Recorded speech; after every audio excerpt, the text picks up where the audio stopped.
Comment তো বিশ্ব comment. আপনি জানেন যে সবাই তো কোনো জিনিসকে ভালো বলে না, সবাই খারাপও বলে না।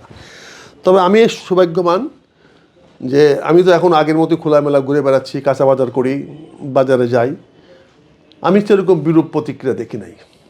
সবার সাথে কথা বলে অনেকে বরং বলেন যে আলহামদুলিল্লাহ ভালো করেছেন, শুক্রিয়া, আপনি একটা ইসলামের পক্ষে আসছেন, পথে আসছেন। এখানে বিএনপি ক্ষমতায় যাবে বলেই তো আমি সরে আসতে হয়েছি, যদি ক্ষমতায় যাওয়ার সম্ভাবনা আছে বলেই চলে আসছি, যাতে বিএনপি যেন মনে করে যে আগামী দিনে যেন তারা বুঝতে পারে যে ক্ষতিটা কার হয়েছে, লাভটা কার হয়েছে। আমি ঝুঁকি নিয়েছি। আমি ঝুঁকি নিয়ে কি এই জন্য যে আমি বলেছি যে দেশমাতা খালেদা জিয়ার মৃত্যুটা নিয়ম নাটক করেছি। ওনাকে কিন্তু মহিমান্বিতভাবে মৃত্যুবরণ করতে দেই নাই। দেশমাতায় খালেদা জিয়ার স্বাস্থ্য নিয়ে কেউ ডিকটেট করবে, এই শক্তি উত্থান আমরা দেখতে চাই নাই। এটা তার ন্যাচারাল ডেথ হওয়া উচিত ছিল, ক্লিনিক্যাল ডেথ হওয়ার দরকার ছিল না। ওনার ক্লিনিক্যাল ডেথ কেন হবে? এইটা যারা করেছে এটা ছিল একটা ষড়যন্ত্রের অংশ। আমরা সেটা প্রতিবাদ করেছি। দেশমাতা খালেদা জিয়াই কি দেখেছেন আপনারা? জানাজা দেখেছেন। দলমত নির্বিশেষে এমন কোনো রাজনৈতিক দল ছিল তারা আসে নাই, শুধু বিএনপি লোক আসে নাই। ঢাকা শহরে মনে হয় তবে সচেতন কোনো ব্যক্তি, কোনো মানুষ ওদিন ঘরে ছিল। আপনি দেখছেন জানাজাটা কোথায় গেছে? মানে ওই মাঠের থেকে আরও 10 গুণ বেশি।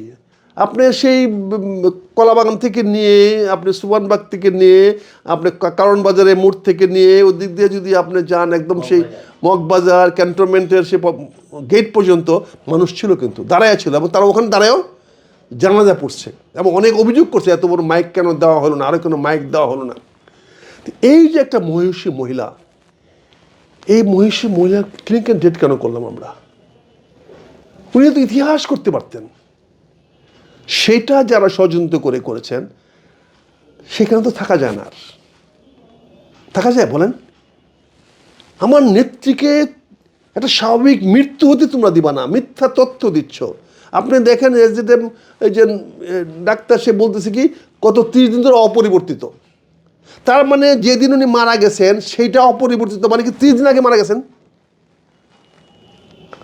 তারা তো বলে না এই যে প্রথম জন আসছে তার থেকে পরিবর্তন হয়েছে, আজকে আরও ডিটেরিয়েট করছে বা আজকে আরও অবনতি হয়েছে।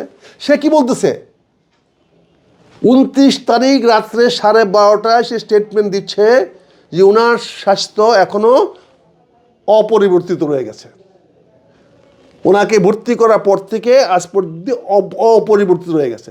তাহলে 12:30টা 2টার সময় যে ঘোষণা তুমি দিলে অপরিবর্তিত, সেখানে 6টায় উনি মারা যায় কী করে? কাজে এখানে বিষয়টা কি হয়েছে? তার মানে অপরিবর্তিত মানে প্রথম যা ছিল, অর্থাৎ উনি প্রথমেই মারা গেছিলেন। এই বিষয়টা জাতির সামনে কেন ধোঁকা দিলা?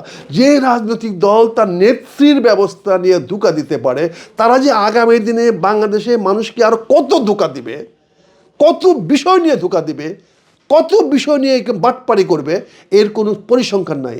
কাজে আমার মনে হয় বাংলাদেশ এই দলকে আর বিশ্বাস করবে না, এই দলের নেতার উপর বিশ্বাস আস্থা রাখবে না। এটাই জনগণের সামনে আজকে প্রতিফলিত হয়ে গেছে। আমি হয়তো দলের কেউ না, কিন্তু যেই দল, যে রাজনৈতিক দল, যে নেতা তার নেত্রীকে নিয়ে জনগণের সামনে ধোঁকা দিতে পারে, জনগণের সামনে মিথ্যা তথ্য দিতে পারে, আগামী দিনে রাষ্ট্রীয় ব্যবস্থায় যে সেরকম গোপন তথ্য গোপন করে জনগণকে বিভ্রান্ত করবে না, তার কি প্রমাণ আছে? কাজে এই দলকে জনগণ বিশ্বাস করবে কিনা আমি জানি না। আমার তো মনে হয় আমি তো বিশ্বাস করবো না এই দলকে আর।